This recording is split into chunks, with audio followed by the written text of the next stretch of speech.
প্রিয় দর্শক শ্রোতা, আসসালামু আলাইকুম। আমি মুস্তাফা আমিনুল আপনাদের প্রীতি ও শুভেচ্ছা জানাচ্ছি।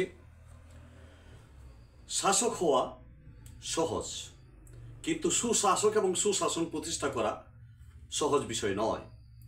আমরা যদি স্বাধীনতা উত্তর 1971-এর পরবর্তী অবস্থায় আমরা মুজিবীয় শাসন দেখি, সেই শাসন ব্যবস্থায় 1975-এর 15 আগস্ট পর্যন্ত বাংলাদেশ ছিল একটা অস্থির রাজ্য, যেখানে হত্যাযজ্ঞ, বিভিন্ন ধরনের কিলিংস, বিরোধী দলকে দমন করার জন্য হত্যা করা, সকল রাজনৈতিক দলকে বন্ধ করে দেওয়া, সকল পত্রিকাকে, 4টি পত্রিকা ছাড়া সকল পত্রিকা বন্ধ করে দেয়া, মানুষের কথার বলার অধিকার থেকে শুরু করে শ্রমিকের যে মর্যাদা, শ্রমিকের যে কাজ কাম তা পর্যন্ত বন্ধ করে দেওয়ার যে রাজনৈতিক সংস্কৃতি সৃষ্টি হয়েছিল। এরপরে আমরা শহীদ প্রেসিডেন্ট জিয়াউর রহমানের শাসন ব্যবস্থা কিন্তু আমরা দেখেছি। জিয়াউর রহমানের শাসন ব্যবস্থা তৎকালীন সময় একটা শান্তির বার্তা বয়ে এনেছিল সারা বাংলাদেশে। বিশ্বের বুকে বাংলাদেশকে তুলে ধরতে পেরেছিলেন এবং বিশ্ব নেতৃবৃন্দের মধ্যে অন্যতম নেতা ছিলেন শহীদ প্রেসিডেন্ট জিয়াউর রহমান।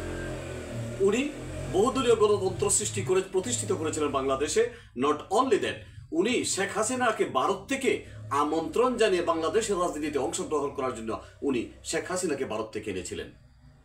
মুজিবীয় শাসন ব্যবস্থা এবং জিয়াউর রহমানের শাসন ব্যবস্থার মধ্যে পার্থক্য হলো এই, সংক্ষিপ্ত পার্থক্যের কথা বলছি।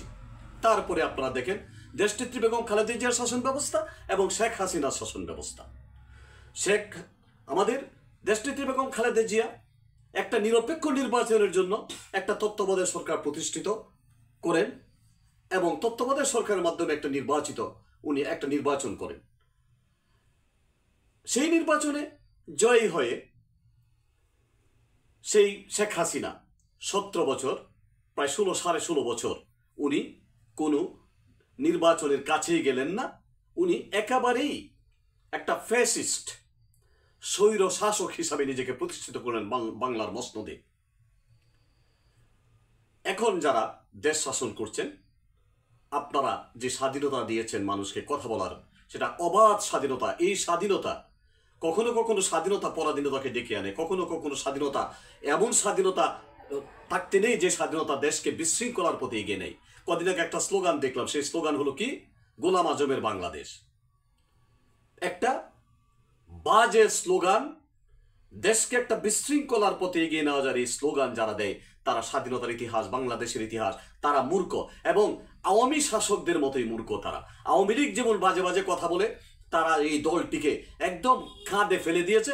ঠিক এই স্লোগান যারা দিচ্ছে, যাদের অঙ্গ সংগঠনগুলো স্লোগান দিচ্ছে, তাদেরকে কিন্তু খাদে পর্যন্ত পৌঁছে দিতে হবে। লাঞ্ছিত বগির মতো একদম লাইনের বাহিরে পড়ে যাবে।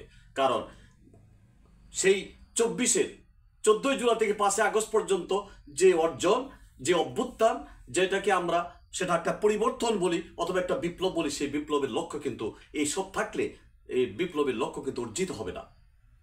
এই ভুলটা যেন আপনারা কেউ না করেন এবং গভর্নমেন্টের উচিত এই জাতীয় স্লোগানগুলো বন্ধ করে দেওয়া। আপনাদের দায়িত্ব রয়েছে সঠিক পথে দেশকে চালানো এবং আপনারা যত তাড়াতাড়ি সম্ভব, আপনারা সবকিছু পারবেন না, সেই জন্য একটা নির্বাচনী ট্রেনটাকে লাইনে তুলে দিন। জনগণ কিন্তু এটা চাচ্ছে, জনগণের দাবি এটা। আল্লাহ সবাইকে হেফাজত করুন। আসসালামু আলাইকুম।